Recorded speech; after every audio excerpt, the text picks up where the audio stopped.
Hello parents, हम लोगों ने पार्ट 1 में देखा था कि न्यूरॉन्स और नेटवर्क का क्या इम्पोर्टेंस रहता है हमारे बच्चे के ब्रेन डेवलपमेंट के लिए।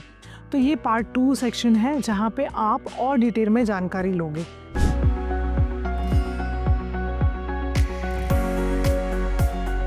यहाँ सबसे बड़ा कन्फ्यूजन ये रहता है कि डॉक्टर कौन से बेस्ट मेडिसिन है ऑटिज्म और एडीएचडी के लिए, प्लीज़ बताइए मुझे। ओके, बहुत सारे पेरेंट्स जैसे सिर्फ मेडिसिन के पीछे भागते रहते कि दवा क्या है, दवा क्या है। ओके, अगर ब्रेन नेटवर्क्स इंडिविजुअल है, अगर ट्रिगर्स इंडिविजुअल है, अगर टाइमलाइन सब कुछ इंडिविजुअल है, तो ट्रीटमेंट कैसे सेम हो सकती है हर बच्चे के लिए। एक बच्चा सेंसरी ओवरलोड से स्ट्रगल कर रहा है, दूसरा इमोशनल ट्रॉमा से स्ट्रगल कर रहा है, तीसरा गट ब्रेन इन्फ्लेमेशन से स्ट्रगल कर रहा है। भले ही लेबल सेम रहेगा, बट हर एक बच्चे की ब्रेन का डेवलपमेंट का जो स्टोरी है वो बहुत डिफरेंट रहता है। इसलिए होम्योपैथी बिलीव करता है एक इंडिविजुअलाइज ट्रीटमेंट के लिए। इंडिविजुअलाइज मतलब क्या? जो ट्रीटमेंट हम दे रहे हैं वो सिर्फ हमारे बच्चे के लिए सीमित रहेगी, वो हर किसी के लिए कॉपी पेस्ट नहीं की जा सकती है। इसीलिए मेडिसिन भी अलग रहते हैं और बच्चे के स्ट्रैटेजीज भी अलग रहते हैं।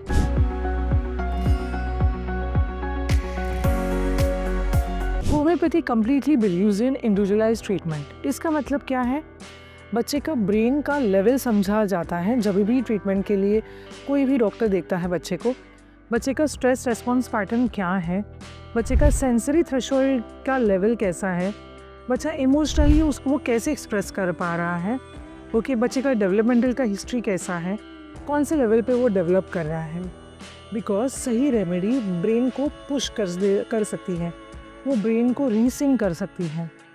जैसे मेरे पास बहुत बच्चे आ जाते हैं, उनका हाइपर एक्टिव बच्चे, तो फिर ये मेडिसिन ऐसे रहते हैं कि वो काम कैसे करेगा बच्चे को, अंडर एक्टिव नेटवर्क को वो स्टिमुलेट कैसा करेगा अगर कोई बच्चा लर्न नहीं कर पा रहा है कोई भी चीज़।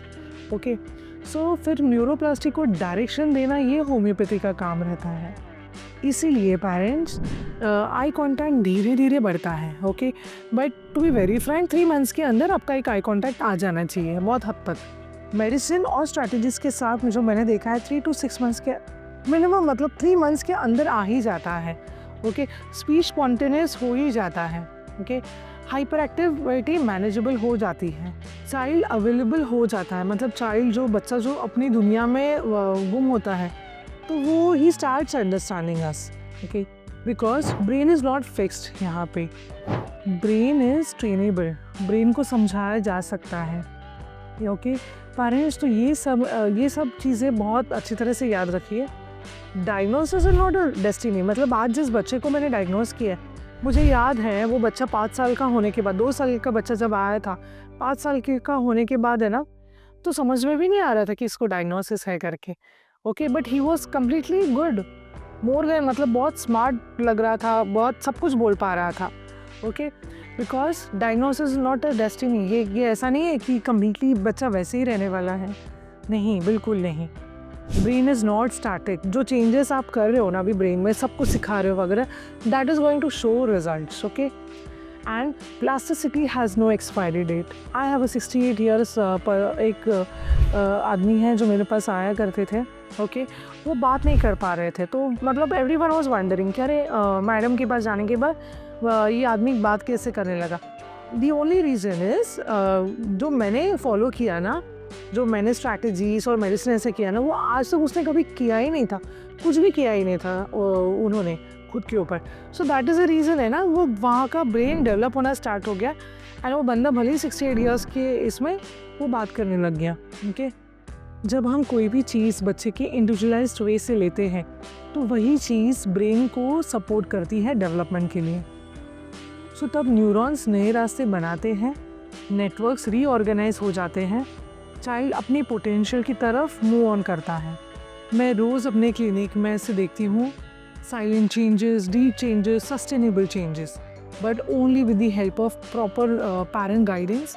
पेरेंट जब हमारे टीम का हिस्सा बनते हैं तभी ये सब हमें रिजल्ट्स मिल जाते हैं। अगर आपने यहाँ तक वीडियो देखा है तो आप सिर्फ एक नॉर्मल पेरेंट नहीं हो, आप एक बहुत अवेयर पेरेंट हो, जिनको you are pretty much aware कि बच्चे का ट्रीटमेंट कैसे होना चाहिए। अगर आप चाहते हैं कि मैं और ऑटिज़म और ADHD ब्रेन मैपिंग को और एक्सप्लेन करो, गट ब्रेन कनेक्शन को और डिटेल में समझाओ, तो आप कमेंट सेक्शन में मुझे बता सकते हो कि आपको क्या क्या डाउट्स है और कैसे और वीडियोस चाहिए रहेंगे. Okay, because parent brain matters, our child matters, and let's treat the root cause. Thank you parents.